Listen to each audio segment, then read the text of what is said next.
Welcome back to another episode of the Blue Rush Preview. On today's show, we are discussing all things Duval as the 5-1 Giants are looking to make it 6 wins for the first time since 2008. We've got a blast from the past, Super Bowl champ and former Giants wide receiver Steve Smith to talk all things receivers. And of course, we're going to get to know our enemy a little better with Ashlyn Sullivan of the Jacksonville Jaguars. But much like the Giants, this show is all about teamwork, folks. So allow me to welcome my fellow co-host, New York Post Giants beat writer Paul Schwartz, and former Giants kicker, the guys kicked you in the Super Bowls, Giants fans, my friend, my teammate, Lawrence Tynes. Guys, looking good. Again, 5-1 Giants. The buzz in New York City is absolutely crazy. I don't know what the Yankees are doing, but I don't know what the Knicks are doing either. But the Jets and Giants are absolutely balling right now. The buzz in New York City is crazy. You guys just jump in whenever you want. Let's get this thing going. Yeah. No, it's good to be in New York right now if you're a sports fan. Paul, Brandon, it's great to see you guys. As I was coming out of hair and makeup this morning, I chose violence. I'm going to choose violence today because this Giants football team that is 5-1 is being disrespected nationally. We'll get into it, but they're going down to Jacksonville as underdogs. So anyway, I just want to say you guys look great. It's great to see you. Paul? Well, I didn't come out of hair or makeup or wardrobe for that matter. I see I'm the only one who's not have anything that just came out of the dry cleaner, but that's okay. You know what? The Giants are a gritty, grimy team, as they said. And I think that's my look for today. Gritty and grimy, right? Okay. Gritty and grimy. That's where we go. All right. Tynes is choosing violence. Paul's gritty and grimy. Much like this Giants football team. So how do they keep their foot on the gas? How do they come out of this game 6-1? I need y'all's expertise on that one. Listen, there's a lot of cool storylines in this game, right? You've got the Lawrence brothers beating back up, Trevor and Dexter. You've got Josh Allen, not the quarterback, versus Evan Neal or whoever the hell he lines up with, Andrew Thomas, Azeez Ojulari, and Trayvon Walker. We're all at Georgia together. But then the matchup I'm most interested in is Kayvon Thibodeau was the 5th pick of this draft. Trayvon Walker was the 1st, okay? You don't think that's going to motivate Kayvon a little bit this weekend? I can't wait to see where all the draft capital has been spent on both teams, right? Edge rushers, tackles, a lot of cool storylines. And then you have Doug Peterson, the guy who cost us a playoff spot 2 years ago when he tanked in that last game of the year when he was the head coach at Philly. So, this is going to be a fun game on the road, a hungry Giants team who's not getting a lot of respect, and I expect them to play very, very well down there. Yeah, Doug Peterson was asked about that. Don't forget, Nate Sudfeld, right? That was the quarterback who we put in. That's the guy. A couple of years ago, and they lost to Washington, and the Giants at 6-10 did not win the division. How about that? I mean, so that's another story. But Doug Peterson said he did not regret that decision. I'm sure he doesn't. He was a little playful. He delighted in beating the Giants when he was with the Eagles. Let's see if he can do that with the Jaguars. Lawrence, you mentioned the draft equity here, right? Evan Neal, number 7 in the draft. Andrew Thomas, number 4 in the draft. Who are they going against? As you said, Trayvon Walker, number 1 in the draft. The other Josh Allen, who I think was 7 in the draft, taken right after the Giants took Daniel Jones. Giant fans in 2019 were salivating for Josh Allen, who had 17 sacks at Kentucky, right? At number 6, they're saying, we're going to get the guy we want because the Raiders, for some reason, took Clelin Ferrell, right? It was all set up for the Giants. And then everyone's thinking at 17, maybe they go for Daniel Jones or another quarterback. The Giants shock everyone by taking Daniel Jones. The Jaguars are thrilled. Tom Coughlin said he did not think Josh Allen would be there. They take him. So there's all these little things in there, which are a lot of cool stories. Yeah, a lot of cool stories for a Giants-Jacksonville matchup, which you wouldn't think would have those cool stories. Yeah. One more thing on that note, real quick, Paul, is I was thinking about looking at, Andrew Thomas has seen Trayvon Walker before. He was a freshman when Andrew was a junior, and so naturally, I'm sure Andrew kicked his butt, right, for a couple years before he went to the NFL. And then obviously you've got the Trevor Lawrence, Dexter Lawrence, old teammates at Clemson thing. And then I just think it's a cool game, a lot of, SEC power and superstars from college, all playing that have probably been playing against each other for a very long time. And another Clemson guy you throw in there, Travis Etienne, who got hurt last season, and now he's getting back to his true Clemson form. And then another storyline we forgot to throw in there, Evan Ingram. When we're talking about Doug Peterson tanking, if Evan Ingram would have caught that third and 1 earlier in that season, then we wouldn't have had, or the Giants wouldn't have been faced to need the Eagles to win that game. So there's so many storylines, and Evan Ingram's having a pretty decent year for them as well. I think he's got 3 or 4 games in a row with at least 4 catches. He's having himself a pretty decent year for them. But let's go on to, because when you talk about putting your foot on the gas and coming out of there 6-1, and you're going down to Duval, can the Giants, where are they going to make their plays, or who's going to be their playmakers? It's been these rookies. These rookies have been stepping up for this Giants, not only defense, Dane Belton and Kayvon Thibodeau, but on offense, Wandale came back, scores a touchdown. Daniel Bellinger, back-to-back games with a touchdown. These rookies are stepping up, and they're having to be vets. Do you think that's sustainable on the road against the Jacksonville Jaguars team that, they may have lost 3 straight, but at any time they can turn on and be that Jacksonville Jaguars team that started off the season 2-1? I do. I think the Giants can go down there and play very well as Wandale gets more comfortable. And he didn't even play a lot of snaps last week. He played, but he didn't play a ton of snaps. I think that will increase this week. It's going to be hot. It's going to be warm. It's on grass. I think a lot of pro football players enjoy playing on the grass in the heat. I think it's 79 degrees, so not crazy hot, but certainly hotter than East Rutherford. But these young guys are stepping up. You know, Bellinger and Wandale and some of these other guys on defense, that's exactly what the Giants have not had in years past, is good drafts and guys contributing early, especially with high draft capital like a Wandale Robinson. So Wandale Robinson, guys, I look back at the film this week, he was open a lot. Yeah. He looks like a mismatch for anyone in the slot. He's got a suddenness to him that I have not seen since probably Victor Cruz with the Giants that can create separation. I mean, he's quick, Brandon. You're a receiver. He's sudden, man. He creates separation, which is what this Giants receiving core has certainly lacked. He'll make you miss in a phone booth. And that's it. Paul, we haven't even seen the best out of Wandale, right? Because, I mean, you just think of the spring, how they used him in the spring, how they were using him all throughout training camp. We haven't even scratched the surface yet on what he can add to this offense. Well, he missed for 5 weeks or something, rehabbing. He looked great in the spring and summer. Let's not get ahead of ourselves. He's not Tyreek Hill here, okay? But look, this regime, that was the biggest leap of faith, getting this guy, this really short receiver. So, kind of an offensive weapon. So, it's on them. A lot of really, they're going to trade down, and that's who they're going to get. They're going to get a small receiver, but he's got a delightful personality. He gets it. It's never been too big for him. One of the things I do in my job every year with these rookies, right, is at some point, especially if the team is doing well, which hasn't happened much lately, is you go to these guys and say, are you hitting it? Are you hitting that wall? Are you feeling it? So, Brandon, you asked, is it too much for these guys to go to Jacksonville and play well, these rookies? No, it is early in the season, right? It is only not even midway through their college season last year. So, talk to me in a month or 6 weeks from now, if the Giants are still playing well, are these rookies going to grind down? They're not grinding down. These guys are full of energy.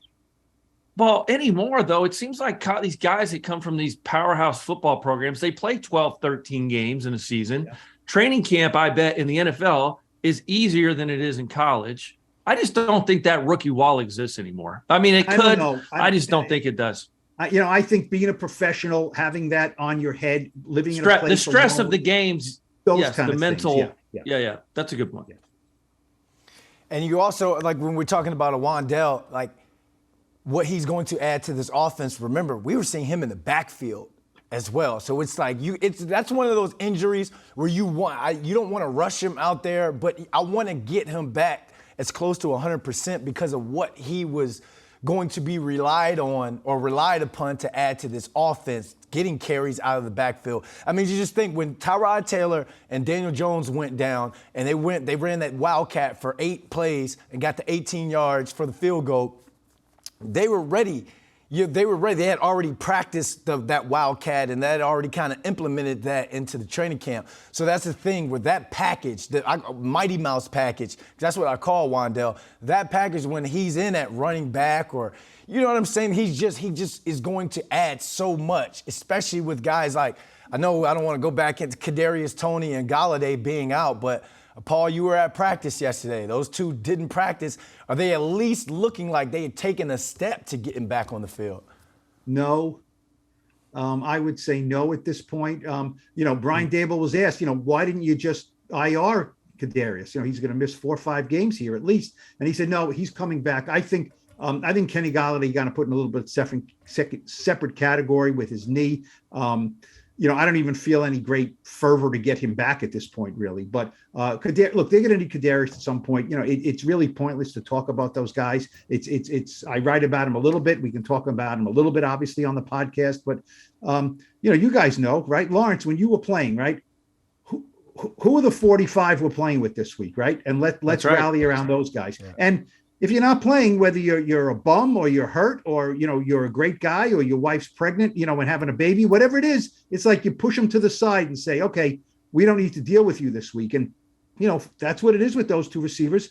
Maybe Kadarius will come back in 3 weeks and do something. But until then, the Giants have completely moved on from those guys this season and are making it work without them. Yeah, you're having to make it work. Go ahead.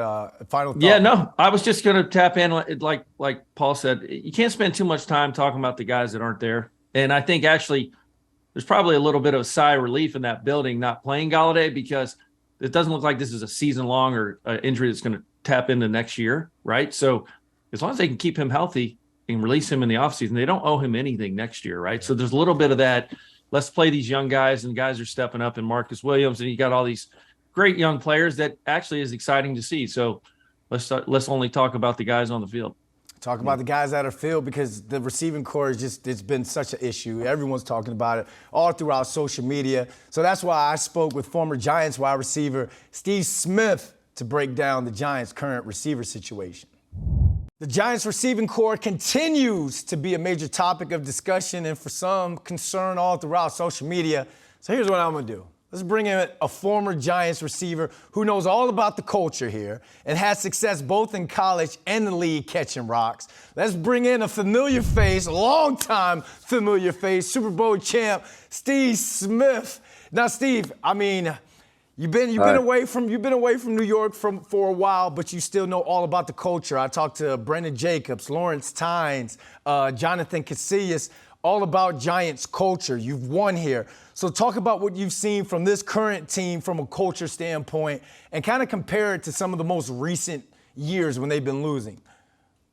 Oh, well, I see a big turnaround in the team this year so far. I'm really excited watching them. I feel like they have all in a quote unquote tapped in. So like they all buying in, you know what I mean? And they're all just believing one play at a time and, just putting in that work, and it's showing on the field.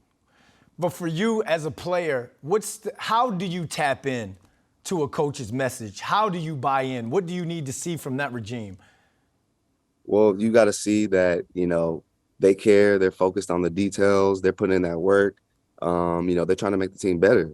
They're not just forcing their way. The NFL is an evolving game, and Daniel Jones, he's a different quarterback than Eli. So he's an awesome talent, and you got to, work with who you have, Saquon, you know what I mean, and all the talent that we have. And the defense is just putting it all together, and it's becoming a wonderful thing to watch. Well, that's exactly what Mike Kafka and Brian Dable's been doing. They've been working with Daniel Jones. We continue to see him progress, not only throughout training camp, but throughout the beginning of the season. And he's getting it all done without a true number one wide receiver. So I got to ask you, man, is this sustainable throughout a full season, or do you think with the trade deadline coming up, the Giants are going to have to go after a guy to make a run? No, I wouldn't say they necessarily have to go after somebody. There's good talent out there like Odell. I think it would be nice if he came home. But the guys that we have, I think it's good. We even have Kenny. He's still, trying to work into it more, I would say. So we have a lot of talent. We just got to hone in on the skills and just, tailor it around the players' talent.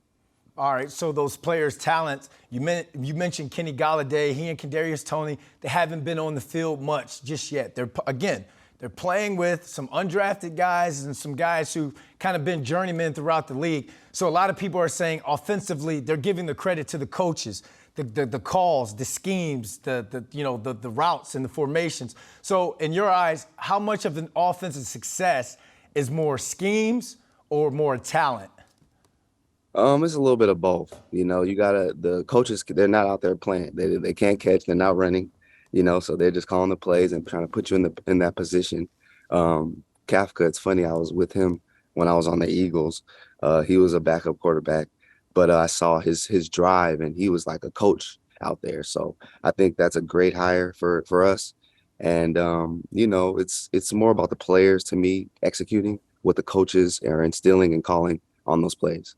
But you're talking about the players, Steve. They don't have, during that time when you were with the Eagles, a Deshaun Jackson and Steve Smith.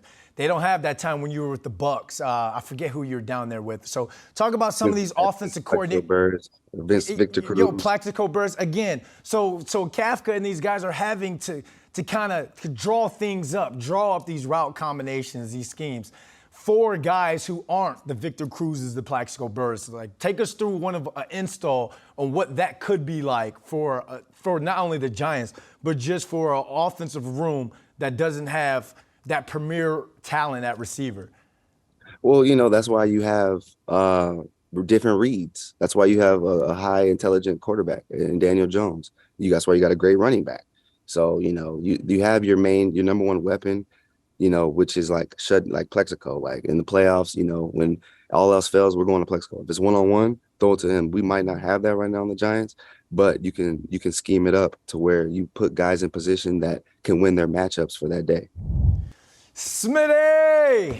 I've been telling Smitty that I'm trying to get him back into the good graces of Giants fans, so we want to bring him back as much as we can because, the dude had routes. Instant routes is what I like to call it. All right, let's get up a little bit more and break down this match a little bit more. So, Lawrence, what would you say would be the keys for the game for the Giants to get the dub? Well, we kind of touched on it earlier in the show. It's going to be where all the draft capital has been spent on both teams. It's going to be these edge rushers of Jacksonville versus these tackles that we've drafted with Evan Neal and Andrew Thomas. Josh Allen, 7th pick of the draft, just right after Daniel Jones. And then you've got the number 1 pick in the draft, Trayvon Walker, who's trying to find his way just like Kayvon. So I'm really looking forward to that matchup in terms of young players, guys that are going to be in this league for a very long time. I think that's going to be the key. Whoever ends up getting the most pressure this week will obviously end up coming out victorious, but certainly that's the matchup I'm most intrigued by. What about you, Paul? Well, can they run the ball? This Jaguar, they give up less than 90 yards rushing per game. I think 3.6 yards per game. It's going to happen. We've talked about it almost every week. It's going to happen one of these games where a team takes Saquon away. And it's not easy to do. I get that. And basically that's why the Giants are struggling in the first halves of all these games, because Saquon admittedly says, I'm a slow starter. I have to do a better job early in the games. They don't get him established early, Saquon. And then, they have to rely on him later. And, they play better and score more points in the third quarter. And especially the fourth quarter, Saquon gets stronger and stronger. But look, the Jaguars, I think, are capable of that. I always think, I don't know about you guys, I always think the Jaguars are better than what they are. When I look at their too deep, and I look at their depth chart, and I say they're pretty good. They seem like they have good players, and they get off to a good start. Then they've got a 3-game losing streak, which makes this being an underdog for the Giants nice. Brian Daboll can tee that one up nicely. Tee it up, and you know how well that'll play in the locker room, Paul. Sure. Yeah. Even though I don't think, up. Daboll's not that kind of, Daboll is, just full speed ahead. I'm not worried about the outside nonsense. He really isn't. But as you guys know in the locker room, when you're 5-1 and you're an underdog on the road against the Jaguars, somebody's going to use it. But I think Saquon, if Saquon can get his 80, 90, 100, 110 yards, they're going to be in good shape as long as it's balanced, because the Jaguars are good at stopping the run. And look, we haven't seen it for a whole game. If Saquon's limited to 30, 40 yards, which will happen to every running back at some point, can Daniel Jones and those receivers we talked about, can they throw him out of it? We'll see. I'm glad you say that because I think that's the weakness on the Jaguars defense. Their secondary. Tyson Campbell, Andre Cisco, Shaquille Griffin. Remember, Shaquille Griffin gave up that fourth quarter bomb, go-ahead touchdown to Alec Pierce for the Colts at the end of that game, for the Colts to take that go-ahead lead. If I'm Darius Slayton, this is my game. I'm telling all my family to watch this game. Come on, matter of fact, I even fly y'all out if I have to. This is his game because he can take advantage of the corners they have on that outside. Again, like you said, Tynes, the offensive line is going to have to hold up. We know about that matchup in the interior, in the trenches. But if Daniel Jones can have time, I see him and this Giants receiving core picking apart this Jacksonville Jaguars secondary. This is their game. I mean, you look what they did to the Packers with the DBs that they have. You know, I see the schemes and the concepts of a Brian Dable, of a Kafka being drawn up so he can get the most out of these receivers. And this is a receiver's game. Say what you want, they can have one of the worst passing offenses in the NFL. It doesn't matter. Each game is individualized. You come into it, you scheme up against guys, and I think they're scheming up with dollar signs written up on that each player in that Jacksonville Jaguars secondary. That's just my opinion on that one. But we can't – I'd be remiss if we don't talk about the weapons that the Jaguars have outside of their front seven. Hey, one more quick note, Brandon. Let me jump in here real quick on this rush defense that everyone's talked about. Stats can lie to you. And I did a deep dive into this Jacksonville team and why are they so good against the run? Well, are they? Because they've played Indy twice. Indy's got the 29th ranked rushing offense in the NFL. They played them twice. Jonathan Taylor only had 5 carries in the first half and 4 in the second in the first game because they got their butts kicked. They were down 24-zip. You don't run the football. Austin Eckler, 4 carries, okay? You go down the list. The 2 running backs, they played the 29th, the 25th, the 24th, and the 22nd ranked rush offenses in the NFL. Oh, by the way, they played the Eagles, 5th ranked rushing offense in the NFL. They hung 210 yards on them. The Giants ranked 4th in rushing, guys. So don't let these stats lie to you. I guarantee you, Brian Dable, Mike Kafka, they looked at this team and said, we can run the football against them. They're going to have to. But these stats are a little misleading, okay? I mean, Miles Sanders had 130 yards, 2 touchdowns against them. I would put Saquon in that category. Jonathan Taylor didn't really run the ball against them in the 2 games they played. Obviously, he missed last week. So if you look at the other guys, you know, the kid Dameon Pierce from Houston had almost 100 yards on him. I think 2-6 is a little bit better than all these guys we've mentioned, maybe with outside of Jonathan Taylor. So let's pump the brakes there. Don't get too scared. The Giants can run against this football team. They haven't played anybody. And that's going to open it up on the outside for those receivers. Again, if I'm Darius Slayton, this is where I get my deep shots. This is that ball because they have to hit on big plays outside of the run game. They have to hit. A big play is considered a catch or a run over 20 yards. I think they need at least 2 big plays in the passing game this game. But let's transition to talk about the Jaguars' weapons because, I mean, you look at the offseason they had. They brought in Christian Kirk. They brought in Evan Ingram. They brought in a lot of guys to kind of help Trevor Lawrence. Travis Etienne's back. Robinson's back off injury as well. Does that kind of not so much scare you, or do this Jags have enough weapons to beat the New York Giants? They have enough weapons, sure. And, you know, they have a quarterback. You know, you think of it, guys, right? And you know, when you're playing the league, it's where do you go? You know, what situation are you in? Who are your coaches? Who are the players around you? And then you think of Trevor Lawrence, who was, you know, I was talking about this with my son the other day. Was the most heralded prospect quarterback coming out of the draft since probably Andrew Luck, I would say, right? Yeah. I mean, you know, a kind of can't miss, number one. Every team wants him. I mean, great player as a freshman at Clemson. He could have been the number 1 pick coming out his freshman year. And, you know, he gets in that complete ridiculous situation, and Urban Meyer, and it's just, you know, it set him back. Doug Peterson knows how to develop quarterbacks, so I think Trevor Lawrence is in a great place there. He has weapons. You mentioned Travis Etienne, who is a running back who can bust open a game. The receivers are good enough. Evan Ingram is doing a lot of Evan Ingram things. He has no touchdowns. He's averaging less than 10 yards a catch. They paid him 1 year, $9 million. So, I don't know what they're thinking in Jacksonville about that, but that's good coin for a tight end who's not getting in the end zone right now. I'm sure Evan, who's a class act, we've talked about him for the last few years here. I'm sure he's dying to get in the end zone against the Giants. The Jaguars, when you look at them, they score points. Sometimes, they're kind of up and down, up and down. Lawrence has 4 interceptions, but he can run, he can throw. He's a superhero, I think, waiting to emerge. Don't you think so? I mean, I'm not down on Trevor Lawrence at all.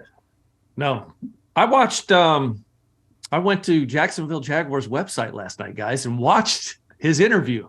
And what a sharp kid, very respectful young man to the media. He thanked them after he got done talking to him. This kid's a superstar in the waiting. Jacksonville, this is really his rookie season, if you think about it. Last year was a lost season with that idiot head coach they had, Urban Meyer. What an idiot that guy was. He's not a good football coach. He left. This is his rookie season. And if you look at it, he had the 4 fumbles against the Eagles, bad weather game. Evan Ingram is a friend of the show, and we love him. Evan Ingram is Evan Ingram, though. I don't know if the moment will be too big for him playing his old team, how much emotion he's going to put into it. But this is not the same coaching staff. It's always different when it's not the same coaching staff. But one thing I'll notice, guys, Evan Ingram's had 11 catches in the last 2 games, and he's only got 24 on the season. So he is getting more and more involved as this season goes on. So I've looked for Evan Ingram to kind of have a nice game, because the one thing we've struggled with is what? Tight ends. Right?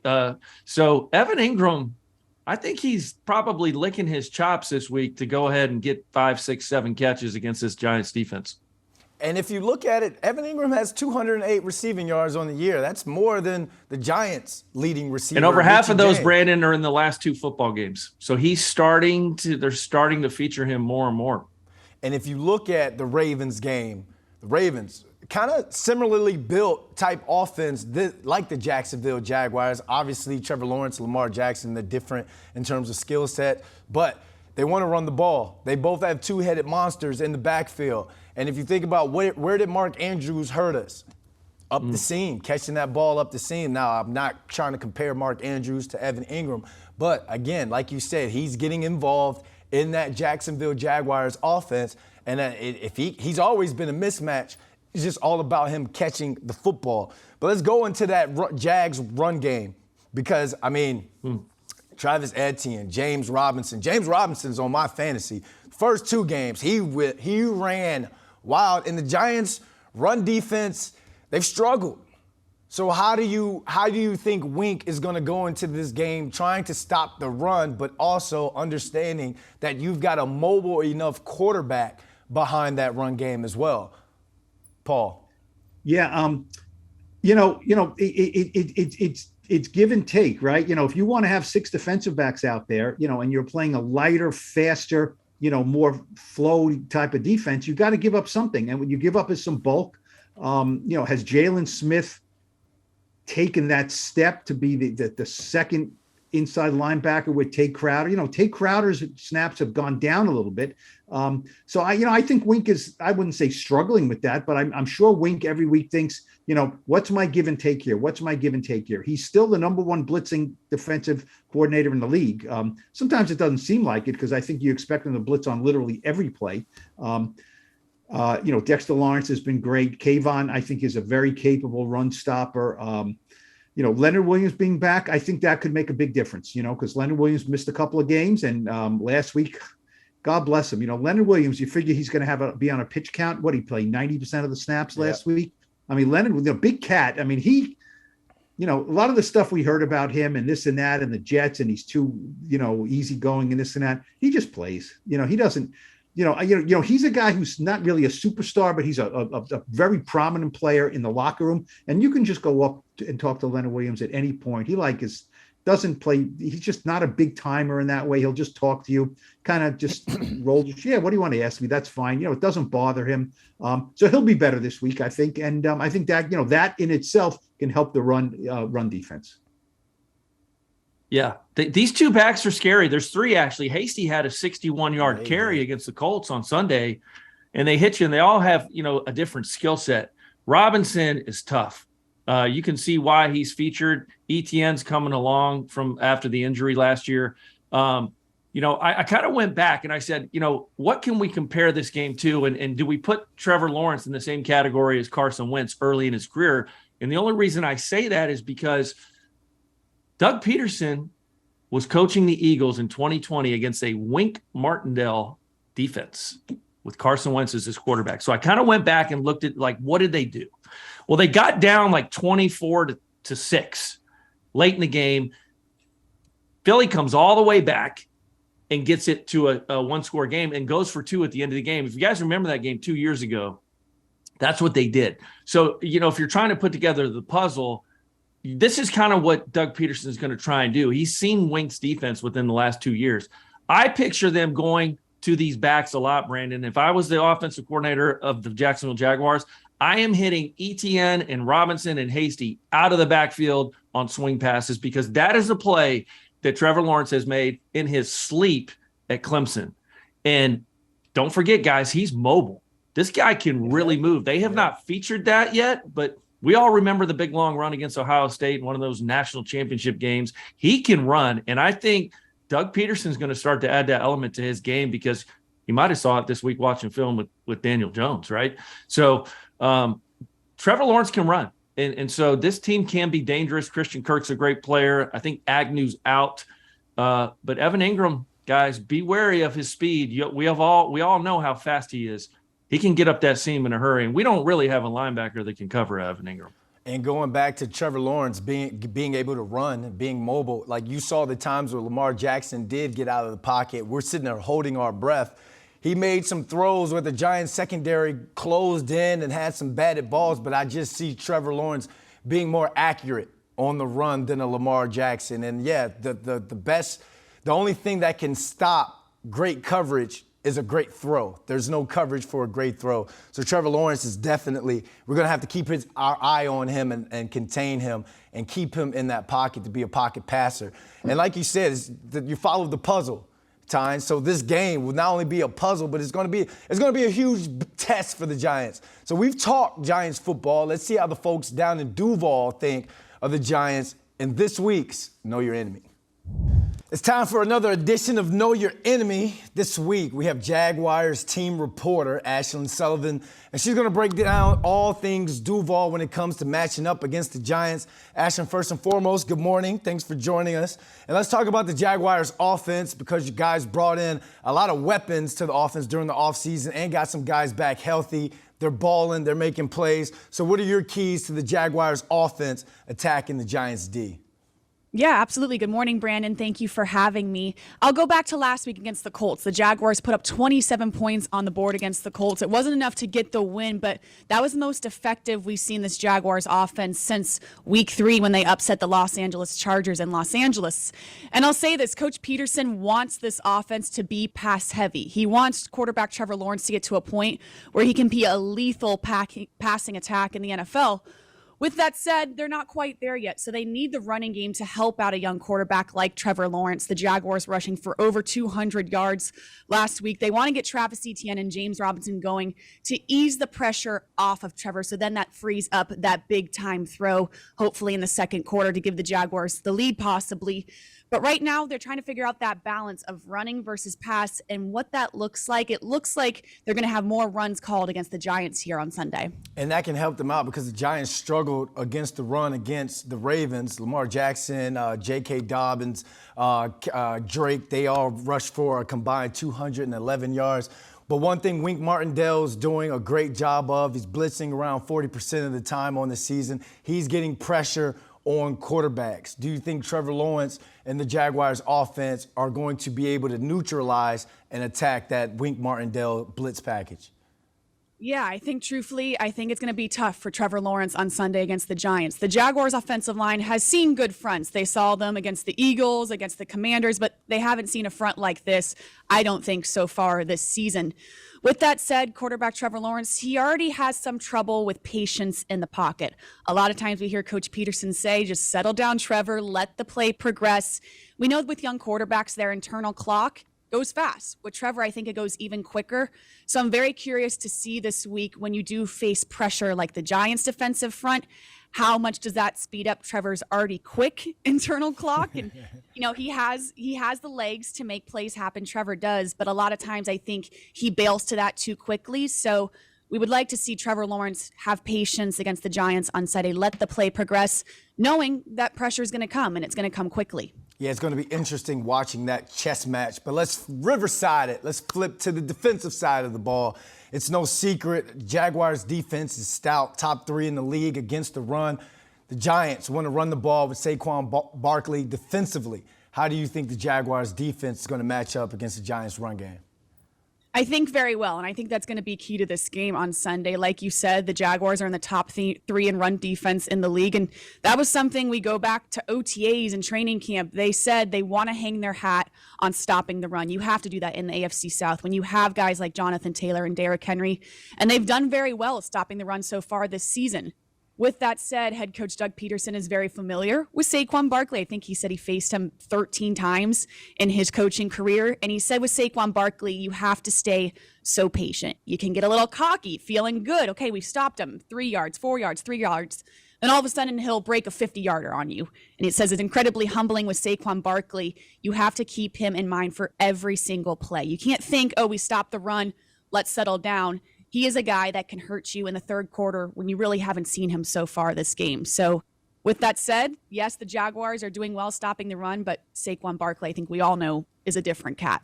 Okay, well, he's familiar with Saquon. Won't call him BFFs. We could just call them natural-born football enemies. But is there anyone within this Giants offense outside of Saquon or even Daniel Jones that could do damage to the Jaguars? Right now in Jacksonville, I would say fans and really inside this building, a little worried about the Jaguars' passing defense. So with that said, I think these Giants receive Darius Slayton for sure. Last week against the Colts, the Jaguars struggled greatly stopping the passing attack for the Colts. And truthfully, the Colts really picked on cornerback Shaquille Griffin. You could just see that Matt Ryan was targeting him, and Shaquille Griffin could not stop it. So there's a lot of talk in Jacksonville this week. Will Trey Herndon start?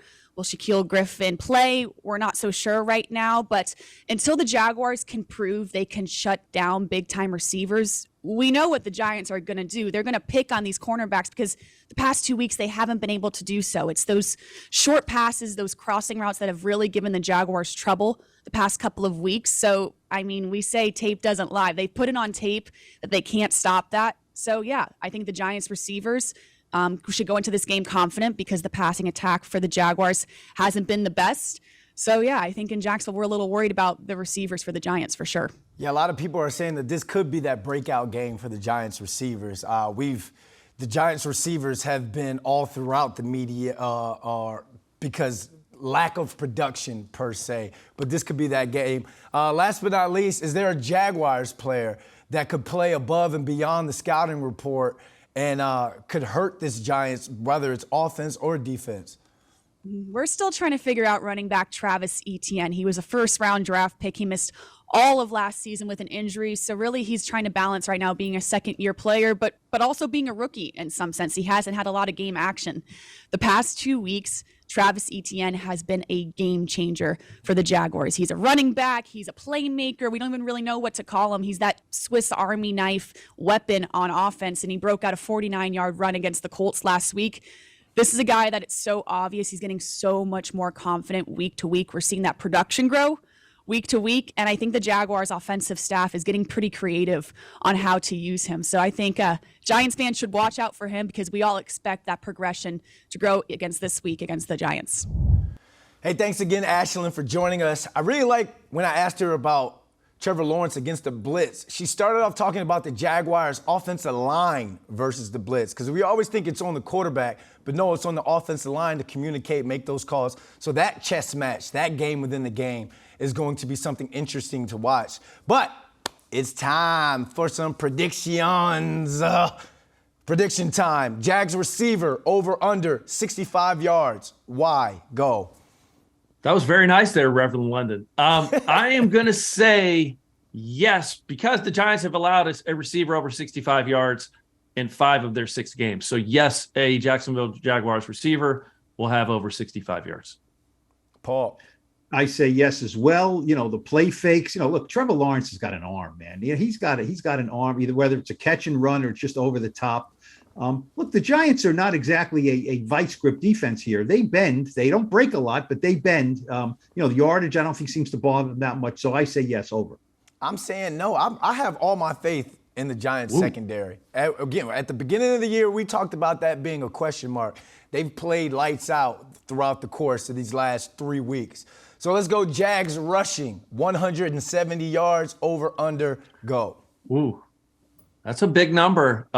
Giants, like Paul said, bend but don't break. They kind of give a little bit of yardage in the run game.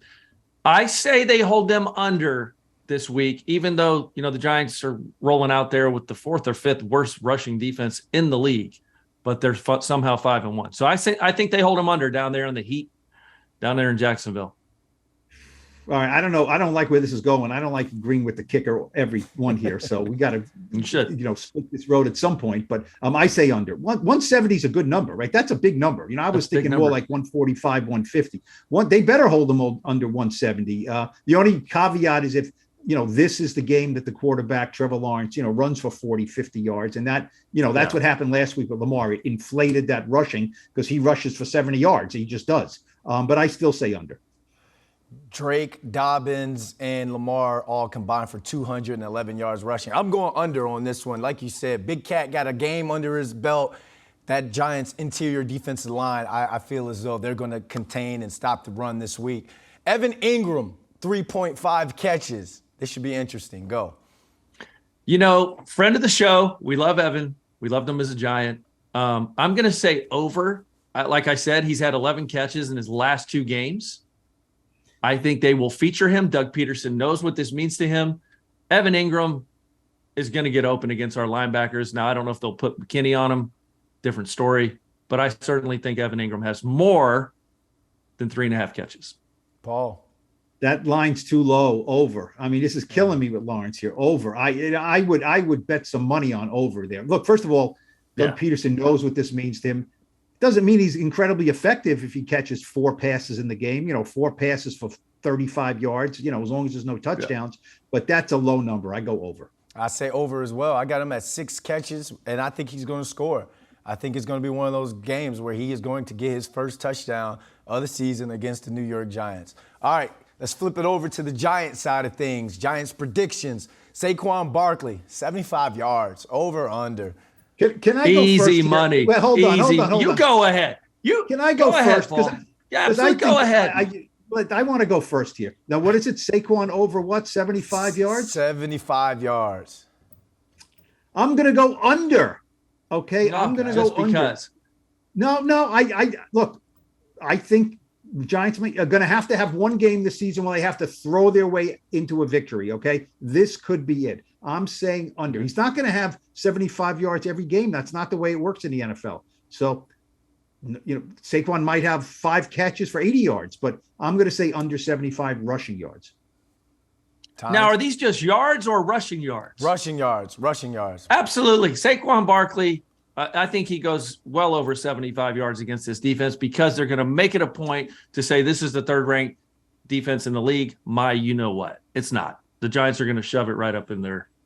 Let's move along. All Come right. on, it's a family podcast. Jeez. I didn't use any language. Yeah, he cut it short. We're friendly on here. We Yes. bleep things out. And I got him on the over. I think this is an MVP type caliber game for him, and he's having that type of season.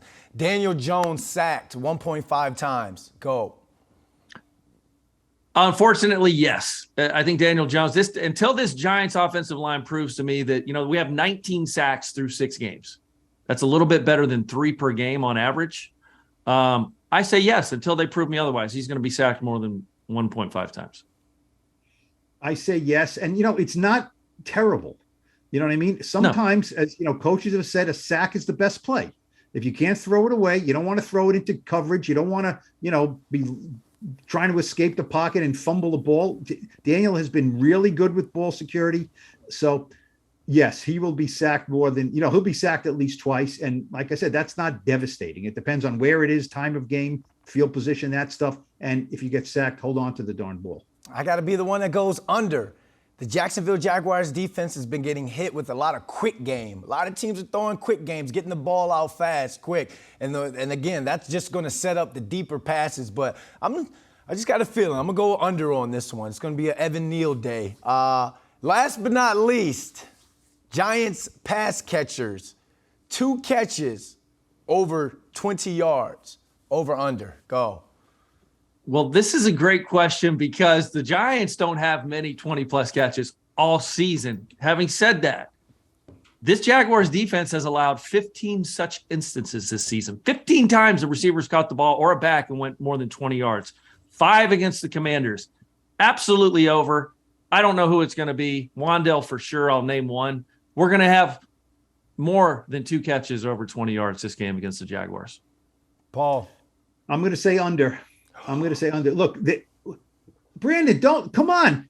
This is not the greatest show on turf here. Shaq Griffin. I'm talking to a receiver here. You're like incredulous about this.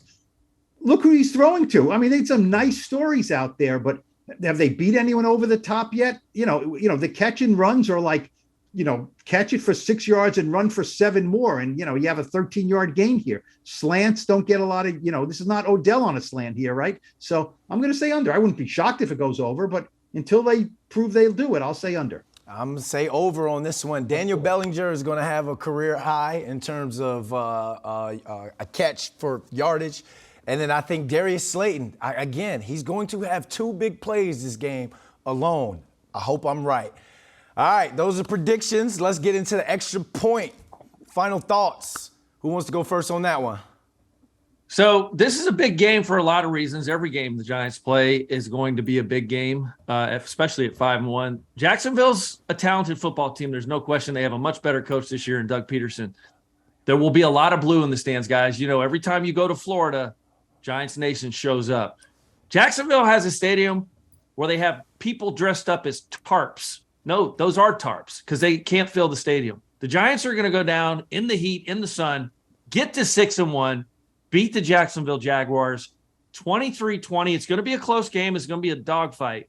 The Giants are going to win this football game. No question about it, and move to 6-1. All right, here's my guarantee. I have a guarantee, okay? If the Giants lose, it will not be because they're overconfident or overlooked this team or are feeling too high and mighty. I don't get any sense of that with the Giants. None. Now, is there a sense of desperation? No. But if they were 1-5, they wouldn't be desperate. They'd just be lousy. I think the Giants win the game, and I have an inkling it's going to be a little more high scoring than what we've seen. I don't know if both teams in the 30s, but both teams maybe over 25. I just think this could be a little more freewheeling. Maybe, the Jacksonville has some weapons. Trevor Lawrence is really good. So I think maybe like a 28-24 kind of game or something like that. But Giants getting 2.5 points, I think is a pretty good deal there. I really do. Yeah, I see the Giants winning this game. I agree with you guys. I don't know how it's going to happen. This team has showed that they can come back. They find ways to get scrappy or grimy and gritty, as you said earlier in the podcast, Paul, to find a win. It's a day where if you're a Giants receiver and you go on social media and you see everyone talking about, should they bring in DJ Moore, Odell? You take offense to that. And you go out there, and this is the game where you're going to say, why do we need a DJ Moore or Odell? You have a me. I'm in the building. So this is the game where a Giants receiver can really separate himself and show that he's at least a wide receiver 1.5. What they do after that, then they just, whatever they do after that in terms of trade. But it is a day for the Giants passing game. So that's a wrap on today. If you enjoyed today's episode, check this out. We're doing a live show this Sunday after the Giants game. Myself, David Tyree, and Jake Brown will be at the Pilsner House in Hoboken. The show starts at 5 p.m., so get there, get early, get yourself a pint. And we want to thank everyone for watching and listening to this episode of the Blue Rush Podcast, our New York Giants show. Please subscribe to Blue Rush on Spotify, Apple, whichever podcast platform you get your podcast. Make sure to follow NY Post Sports and SNY's YouTube channels for all videos from Blue Rush. New episodes of the show drop Monday morning following Giants games and Thursdays previewing the week ahead. For Paul Schwartz, Lawrence Tynes, I'm Brandon London. We're going to catch you all on another episode of Blue Rush.